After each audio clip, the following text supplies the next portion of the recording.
नमस्कार दोस्तों, मैं आपका अपना डॉक्टर सुरेश परिहार।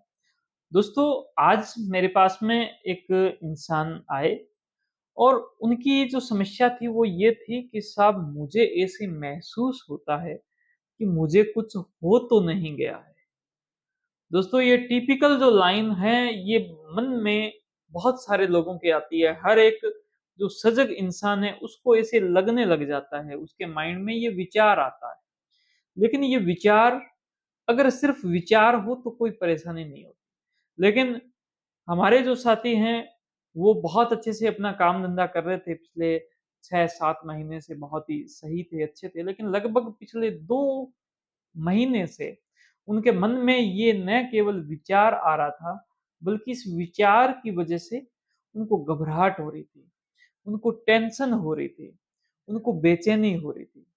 कि मुझे कुछ हो तो ना गया। जब उनसे पूछा गया कि आपको क्या हो सकता है? तो उन्होंने कहा साहब मुझे ऐसे लगने लगा कि जैसे कुछ ऐसे वाइब्रेशन सा मेरे चेस्ट में महसूस हुआ।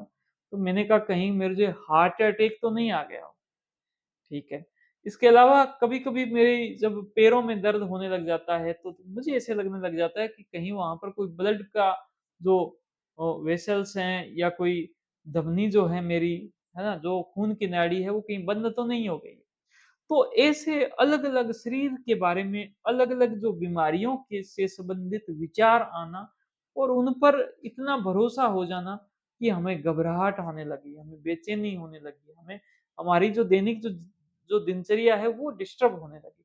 दोस्तों, इस समस्या को कहते हैं इलनेस फोबिया या फिर इसको आप इलनेस एंजाइटी भी कहते हैं।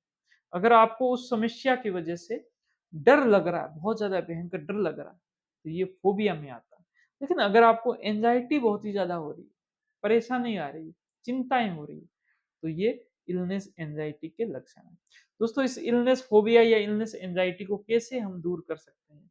कैसे हम ठीक कर सकते हैं? इसके लिए 2 बातें बहुत ही ज़्यादा ज़रूरी है।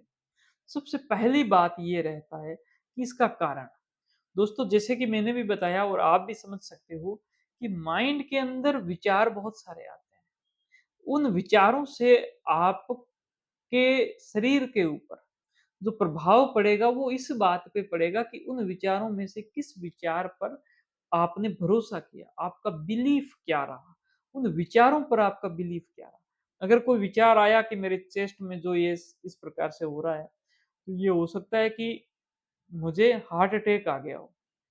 तो अगर आपने इस पे भरोसा किया, तो कुछ ही समय के बाद में, वो जो एक विचार है, उसने आपने शरीर के पूरे हिस्से के अंदर हमारा जो शरीर को जो कंट्रोल कर रहा है हमारा माइंड, उस पूरे कंट्रोलिंग सिस्टम पर वो हावी हो जाएगा और हमें एंग्ज़ायटी और ज़्यादा पैदा कर देगा। तो आपके माइंड में विचार बहुत ज़्यादा आ सकते हैं, कुछ भी विचार आ सकते हैं। आपको किस पर भरोसा करना है या किस पर भरोसा नहीं करना, ये आपको बहुत ही अच्छे से सोच समझ कर आपको चुनना पड़ेगा, सबसे ज़रूरी बात। दूसरा इसके साथ में बहुत ही इम्पोर्टेंट बात ये आती है कि आपका खुद पर भरोसा कितना है। कि मैं अच्छे से सब चीज़ें बहुत ही बढ़िया तरीके से कर रहा हूँ। मेरी जो ऐज है वो भी ठीक है, कभी कोई टेस्ट करवाते हैं तो वो भी ठीक आता है। इसके अलावा आप अपनी जो दिनचर्या है वो बहुत ही अच्छे से अगर बिता रहे हो और आप स्वस्थ हो, आप गेम खेलते हो बहुत ही अच्छे तरीके से, तो आपको अपने खुद पर भी भरोसा आपको रखना पड़ेगा कि मुझे कुछ भी नहीं होगा। हल्के-फुल्के जो विचार आ रहे हैं उनको सिर्फ़ विचारों के स्तर पर आपको खत्म करते हुए जीवन को आगे बढ़ाते रहना होगा। दोस्तों, अगर आप इस प्रकार की समस्या से और ज़्यादा पीड़ित हो, तो आप चाहें तो यहाँ पर एक सीबीटी थेरेपी का एक बहुत ही इम्पोर्टेंट सिद्धांत रहता है, डिस्प्यूट मैकेनिज़्म। उसका उपयोग करके हर एक जो विचार आ रहे हैं, उनको आप ठीक भी कर सकते हैं। अगर आपको ये वीडियो अच्छी लगी, इसको आप लाइक करें, आप अपनी बातों को मुझे कमेंट करें और इसको ज़्यादा से ज़्यादा शेयर करें और हमारे यूट्यूब चैनल को ज़रूर सब्सक्राइब करें। Thank you. जय हिंद, जय भारत।